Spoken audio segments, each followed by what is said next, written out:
अंधेरी पूर्व मतदारसंघाकडे प्रेक्षकांना घेऊन जाऊया। नक्कीच अंधेरी पूर्व मतदारसंघामध्ये शिंदे गटाचं पारडं जड दिसतंय। त्यामुळे इथले संभाव्य आमदार कोण आहे, त्यांच्या विरोधात कोण लढलंय, लढत आपण एकदा पाहूयात। अगदी बरोबर। आपण अंधेरी पूर्व मध्ये शिंदे गटाचे मुरजी पटेल यांच्याच नावाला मतदारांनी पसंती दिल्याचं दिसतंय, कारण संभाव्य आमदार म्हणून त्यांचं नाव समोर आलेलं आहे। ठाकरे गटाच्या ऋतुजा लटके खरं तर त्या विद्यमान आमदार आहेत, मात्र मतदारांनी त्यांना नाकारत मुरजी पटेलांच्या पारड्यात मत टाकलेलं आहे। त्यामुळे संभाव्य आमदार म्हणून मुरजी पटेलांचं नाव समोर येते। नक्कीच अंधेरी पूर्वमध्ये पोटनिवडणुकीमध्ये जरी लटके विजयी झाल्या असल्या तरी सुद्धा आता या निवडणुकीमध्ये शिंदे गटाला इकडे कौल गेलेला, आपण संभाव्य कौल गेलेला बघतो। या संदर्भात नक्की कारण काय आहेत ऐकूयात आमचे प्रतिनिधी गणेश कवडे यांच्याकडनं।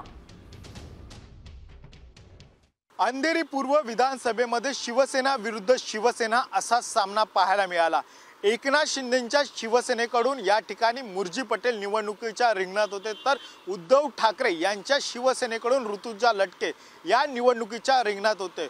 मात्र या वेळेस उद्धव ठाकरे यांना आपल्या शिवसेनेचा गड हा राखता येणार नाही असंच सध्याचं चित्र पाहायला मिळतंय।